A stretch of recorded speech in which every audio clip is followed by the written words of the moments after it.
American president Donald Trump പങ്കെടുക്കുന്ന Arab US ഉച്ചകോടിക്ക് നേതാക്കൾ എത്തി തുടങ്ങി. GCC രാഷ്ട്ര നേതാക്കളും ഉച്ചകോടിയിൽ പങ്കെടുക്കാൻ എത്തിയിട്ടുണ്ട്. ഗസയും ഇറാനും സിറിയയും ചർച്ചയാകും. ഉച്ചയ്ക്ക് 12:45 അറബ് US ഉച്ചകോടിക്ക് തുടക്കമാവുക. ഉച്ചയ്ക്ക് 2:30 ട്രംപ് ഖത്തറിലേക്ക് തിരിക്കും. വൈകിട്ട് 4 ദോഹ വിമാനത്താവളത്തിൽ ഖത്തർ അമീർ ട്രംപിനെ സ്വീകരിക്കും. കൂടുതൽ വിവരങ്ങളുമായി അഫ്താബ് റഹ്മാൻ റിയാദിൽ നിന്ന് ചേരുന്നു. അഫ്താബ്, ഇന്നത്തെ നടപടികളുടെ വിശദാംശം, ഒപ്പം ഇന്ന് ഏറ്റവും പ്രാധാന്യത്തോടെ പ്രതീക്ഷിക്കുന്നത് എന്തൊക്കെയാണ് അവിടെ നിന്ന്?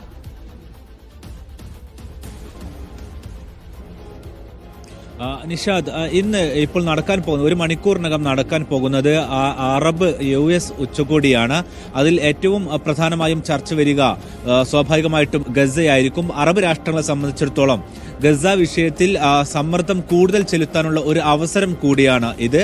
ആ നിലക്കുള്ള സമ്മർദ്ദവും മറ്റും അറബ് രാഷ്ട്രങ്ങളുടെ ഭാഗത്തു നിന്ന് ഉണ്ടാകുമെന്ന് നമ്മൾ പ്രതീക്ഷിക്കുന്നത്. മാത്രവുമല്ല, ഈ ഉച്ചകോടിയിൽ ട്രംപ് സംസാരിക്കാൻ സാധ്യതയുണ്ട്. കഴിഞ്ഞ ദിവസവും സമാനമായ രീതിയിൽ അദ്ദേഹം സംസാരിച്ചിരുന്നു. പക്ഷേ ആ സംസാരത്തിലുടനീളം നമുക്കറിയാം, അദ്ദേഹം താൻ സമാധാനത്തിന് ദൂതനാണ്, അതുകൊണ്ട് പശ്ചിമേഷ്യയിലുടനീളം താൻ സമാധാനം സൃഷ്ടിക്കാൻ പോകുന്നു എന്ന ധ്വനിയിലുള്ള സംസാരമാണ് അദ്ദേഹം നടത്തിയത്. പക്ഷേ അതിൽ ഏറ്റവും ശ്രദ്ധേയമായതായിരുന്നു സിറിയക്ക് മേലുള്ള ഉപരോധം നീക്കിയത്.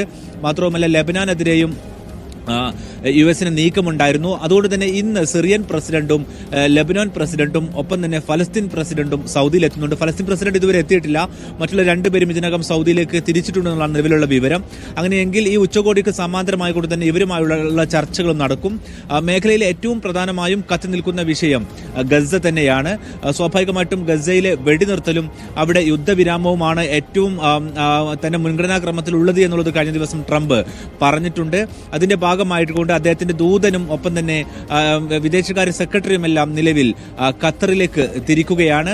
മാത്രവുമല്ല, അതിലേറ്റവും എടുത്തു പറയേണ്ട പ്രധാനപ്പെട്ട കാര്യം, ഇന്ന് ഇസ്രയേലിന്റെ പ്രതിനിധികളും ഇസ്രയേലിന്റെ മധ്യസ്ഥ ചർച്ചയിൽ പങ്കെടുക്കുന്നവരും ഒപ്പം തന്നെ നേരത്തെ മോചിതരായ ബന്ദികളിൽ ചിലരും ഇതിനകം തന്നെ ഖത്തറിലേക്ക് തിരിച്ചിട്ടുണ്ട്. ഇന്ന് ഉച്ചയ്ക്ക് ശേഷം GCC യോഗത്തിന് ശേഷം ഖത്തർ അമീറിനൊപ്പം ട്രംപ് ഖത്തറിലേക്ക് തിരിക്കും. അവിടെ വെച്ച് ഈ വിഷയത്തിൽ ഒരു കൂടിക്കാഴ്ച ഉണ്ടാകുമെന്ന് നമ്മൾ പ്രതീക്ഷിക്കുന്നത്. മാത്രമല്ല, ഈ വിഷയത്തിൽ എന്തെങ്കിലും ഒരു ബ്രേക്ക് ത്രൂ നമ്മൾ പ്രതീക്ഷിക്കുന്നതും ഖത്തറിൽ വെച്ചാണ്. കാരണം ഖത്തറാണ് ഈ വിഷയവുമായി ബന്ധപ്പെട്ട് ഏറ്റവും കൂടുതൽ ഇടപെടൽ നടത്തിയിട്ടുള്ളത്. മറ്റൊരു പ്രധാനപ്പെട്ട കാര്യം, സിറിയക്ക് മേലുള്ള ഉപരോധം നീക്കിയതാണ്. സിറിയക്ക് മേലുള്ള ഉപരോധം നീക്കിയതുമായി ബന്ധപ്പെട്ട കൂടുതൽ വിശദാംശങ്ങളും മറ്റും ഇന്ന് സിറിയൻ പ്രസിഡന്റുമായി നേരിട്ട് തന്നെ ട്രംപ് ചർച്ച ചെയ്യുന്നുമുണ്ട്. ഒരു മണിക്കൂറിനകം ഈ ഉച്ചകോടിക്ക് തുടക്കമാകും. അറബ് US ഉച്ചകോടി എന്നാണ് ഇതിന്റെ പേരിട്ടുള്ളത്. അതുകൊണ്ട് തന്നെ GCC രാഷ്ട്രങ്ങൾ മാത്രമല്ല, മറ്റു അറബ് രാഷ്ട്രങ്ങൾ കൂടി ഇതിൽ പങ്കാളികളാകുന്നുണ്ട്. ആ തരത്തിൽ രാഷ്ട്രീയ പ്രാധാന്യം ഏറെയുള്ളതാണ് ഇന്നത്തെ ഉച്ചകോടി. ഈ ഉച്ചകോടിയിൽ ട്രംപ് ഇറാനുമായി ബന്ധപ്പെട്ടും ഗസയുമായി ബന്ധപ്പെട്ടും പ്രതികരണം നടത്തുമെന്നാണ് നമ്മൾ പ്രതീക്ഷിക്കുന്നത്. അത് ഏത് തരത്തിലാകുന്നതാണ് ഇനി അറിയേണ്ടത്. പ്രത്യേകിച്ച് സൗദി ഇസ്രയേൽ നയതന്ത്ര ബന്ധത്തിലേക്ക് കാര്യങ്ങൾ കൂടുതൽ നീക്കുന്ന രൂപത്തിലാണ് കഴിഞ്ഞ ദിവസം കരാറുകൾ ഉണ്ടായത്. കാരണം നേരത്തെ ഇസ്രായേലുമായുള്ള ബന്ധം ഉപാധിയായി മാത്രം ലഭിക്കാവുന്ന ഓഫർ സൗദി അറേബ്യക്ക് അതൊന്നുമില്ലാതെ തന്നെ കഴിഞ്ഞ ദിവസം ട്രംപ് നൽകിയിട്ടുണ്ട്. മാത്രവുമല്ല, ചരിത്രത്തിലെ ഏറ്റവും വലിയ ആയുധ കരാറാണ് ട്രംപുമായി ഇന്നലെ ഒപ്പുവെച്ചിട്ടുള്ളത്. ആ നിലക്കെല്ലാം സൗദിയെ സംബന്ധിച്ച് അവർക്ക് കഴിഞ്ഞ തവണത്തെ ട്രംപിന്റെ സന്ദർശനത്തിൽ US-നാണ് ഗുണമുണ്ടായതെങ്കിൽ ഇത്തവണത്തെ സന്ദർശനത്തിൽ സൗദിക്ക് ഗുണമുണ്ടായെന്നുള്ളതാണ് ഈ സന്ദർശനത്തിൽ ഏറ്റവും പ്രധാനപ്പെട്ട കാര്യം. അതുകൊണ്ട് തന്നെ ഇസ്രായേലുമായി നയതന്ത്ര ബന്ധത്തിലേക്ക് പോകാവുന്ന പശ്ചാത്തലം നിലവിൽ സൃഷ്ടിക്കപ്പെട്ടിട്ടുണ്ട്. ഇനി വേണ്ടത് ഗസയിലെ വെടിനിർത്തലും ഒരു ഫലസ്തീൻ രാഷ്ട്രമെന്നുള്ള ഫോർമുലയും അല്ലെങ്കിൽ അതിലുള്ള ഒരു ഫ്രെയിം വർക്കും കൂടിയാണ്. അത് ഇന്ന് നടക്കുന്ന GCC ഉച്ചകോടിയിൽ എത്രമാത്രം ഉണ്ടാകും, അതിൽ ട്രംപിന്റെ പ്രതികരണം എന്താകും, ഖത്തറിൽ വെച്ച് എന്ത് സംഭവിക്കും, അതാണ് ഇനിയുള്ള മണിക്കൂറുകളിൽ നമ്മൾ പ്രതീക്ഷിക്കുന്നത്. നിഷാദ്, ഇതിനകത്ത് ഈ സിറിയൻ ഉപരോധം നീക്കുക, ഇറാനുമായി കൂടുതൽ ചർച്ചകളിലേക്ക് കടക്കുക എന്നീ സംഗതികൾ പരിമിതപ്പെട്ട് നിൽക്കലാണോ അദ്ദേഹത്തിന്റെ ഉദ്ദേശം? അതാണോ ഇന്നലെ കൊണ്ട് നമുക്ക് മനസ്സിലായിട്ടുള്ളത്? ഇസ്രായേലിന്റെ കാര്യത്തിൽ, ഇപ്പോൾ ഗസയുടെ കാര്യത്തിൽ അഫ്താബ്, നമുക്കറിയാം അവിടെ ഉണ്ടാകുന്ന യുദ്ധം സങ്കടകരമാണ്. അത് അവസാനിപ്പിക്കാൻ പരിശ്രമിച്ചുകൊണ്ടിരിക്കുകയാണ്. അത് അവസാനിക്കേണ്ടതുണ്ട് എന്ന ചില കേവലവാചകങ്ങൾ പറയുകയും സിറിയയുടെ കാര്യത്തിലടക്കം എടുത്തിട്ടുള്ള ഒരു സ്റ്റെപ്പ് പ്രധാനപ്പെട്ട ഒരു സംഗതിയായി ഉയർത്തി കാണിച്ചുകൊണ്ട് മടങ്ങിപ്പോവുക എന്നതിലായിരിക്കുമോ ട്രംപിന്റെ ഊന്നൽ? അതോ അദ്ദേഹം ഖത്തറിൽ ചെല്ലുമ്പോൾ നമ്മൾ വലുതെന്തെങ്കിലും പ്രതീക്ഷിക്കണോ? ഖത്തറിൽ എന്ത് സംഭവിക്കുന്നുള്ളത് നമ്മളെ സംബന്ധിച്ചിടത്തോളം ഇനിയും സസ്പെൻസായി നിൽക്കുന്ന ഒരു ഘടകമാണ്. പക്ഷേ ഒരു കാര്യമുണ്ട്, ഞാൻ നേരത്തെ പറഞ്ഞതുപോലെ തന്നെ ട്രംപിനെ സംബന്ധിച്ചിടത്തോളം പശ്ചിമേഷ്യയിൽ ഒരു സമാധാനപൂർണമായ അന്തരീക്ഷവും US-നും ഇസ്രായേലിനും അനുകൂലമായിട്ടുള്ള ഒരു സാഹചര്യവും സൃഷ്ടിക്കപ്പെടണമെങ്കിൽ സൗദി അറേബ്യയുമായി ഇസ്രായേലിന് നയതന്ത്ര ബന്ധം സ്ഥാപിച്ചേ മതിയാകൂ. അങ്ങനെ ഒരു നയതന്ത്ര ബന്ധത്തിലേക്ക് സൗദി അറേബ്യക്ക് പോകണമെങ്കിൽ സൗദി അറേബ്യ കഴിഞ്ഞ ദിവസവും അത് വ്യക്തമാക്കി കഴിഞ്ഞിട്ടുണ്ട്. അതായത് ഫലസ്തീൻ രാഷ്ട്രത്തിലേക്ക് വഴി തുറക്കാതെ ഇനി ഒരു അടി ഈ വിഷയത്തിൽ മുന്നോട്ട് പോകാൻ സൗദി അറേബ്യക്കോ ഗൾഫ് രാഷ്ട്രങ്ങൾക്കോ സാധിക്കില്ല. ആ തരത്തിലാണ് ഗസ വംശഹത്യക്ക് ശേഷമുള്ള ഗൾഫ് മേഖലയിലെ പശ്ചാത്തലം. അതുകൊണ്ട് തന്നെ ട്രംപിനെ സംബന്ധിച്ചിടത്തോളം ഹമാസിനെ അവിടെ നിന്നും അധികാരത്തിൽ ഇറക്കിക്കൊണ്ട് മുന്നോട്ട് പോകുക എന്നുള്ളതാണ് ട്രംപിന്റെ ലക്ഷ്യം. അങ്ങനെയെങ്കിൽ മാത്രമായിരിക്കും ഒരു പക്ഷേ പശ്ചിമേഷ്യയിൽ ഇറാനെ മാറ്റി നിർത്തിക്കൊണ്ടുള്ള, ഇറാനെ അവരുടെ ശക്തി ക്ഷയിപ്പിച്ചുകൊണ്ടുള്ള ഒരു നീക്കത്തിലേക്ക് യുഎസിന് മുന്നോട്ട് പോകാൻ സാധിക്കുകയുള്ളൂ.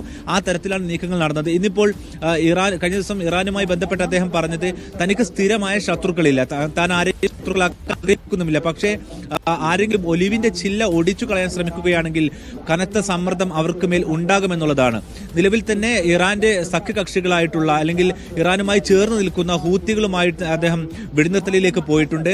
മാത്രമല്ല ലെബനോനുമായി കൂടുതൽ ചർച്ചകൾക്ക് സന്നദ്ധനാണെന്ന് അറിയിച്ചിട്ടുണ്ട്. ഈ തരത്തിൽ മേഖലയിലെ അന്തരീക്ഷം കൂടുതൽ സമാധാനപൂർണ്ണമാക്കുന്ന ഒരു ശ്രമം ട്രംപ് നടത്തുന്നുണ്ട്. ഇതൊരു പക്ഷേ ഈ ചൈനയുമായുള്ള താരിഫ് യുദ്ധത്തിന് ശേഷം മോശമായ യുഎസിനകത്ത് മോശമായതിന്റെ പ്രതിച്ഛായ വീണ്ടെടുക്കാനുള്ള ശ്രമമായിരിക്കാം. മാത്രമല്ല വലിയ തോതിലുള്ള കരാറുകൾ ഗൾഫ് രാഷ്ട്രങ്ങളുമായിട്ട് ഉണ്ടായിട്ടുണ്ട്.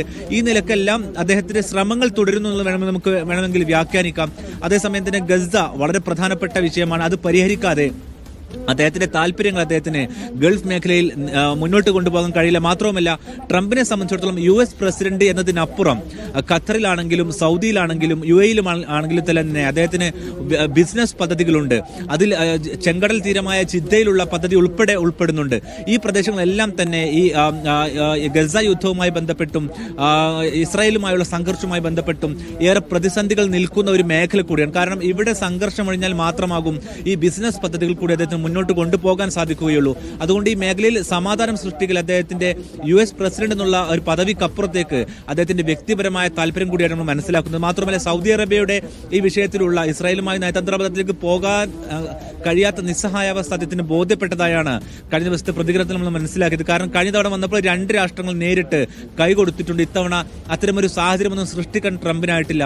അതുകൊണ്ട് അദ്ദേഹം ഇപ്പോൾ നിലവിൽ നിൽക്കുന്നത് നിസ്സഹായാവസ്ഥയിലാണ്. അതിന് വെടിനിർത്തൽ കൂടിയേ തീരൂ എന്നുള്ള അദ്ദേഹത്തിന് ബോധ്യപ്പെട്ടിട്ടുണ്ട്. അതുകൊണ്ട് ഖത്തറിൽ എന്തെങ്കിലും പോസിറ്റീവായ ഒരു നീക്കം ഉണ്ടാകുമെന്ന് തന്നെയാണ് നമ്മൾ ഇന്ന് പ്രതീക്ഷിക്കുന്നത്. ഖത്തറിൽ എന്തെങ്കിലും പോസിറ്റീവായി ഉണ്ടാകുമെന്ന് പ്രതീക്ഷിക്കുന്നു. കാരണം ആ നിലയ്ക്കുള്ള ഒരു സമ്മർദ്ദം പലതരത്തിൽ വ്യക്തിപരമായും പ്രസിഡന്റ് എന്ന നിലയ്ക്കും അനുഭവിക്കുന്നുണ്ട് ട്രംപ് എന്നാണ് അഫ്താബ് റിപ്പോർട്ട് ചെയ്യുന്നത്.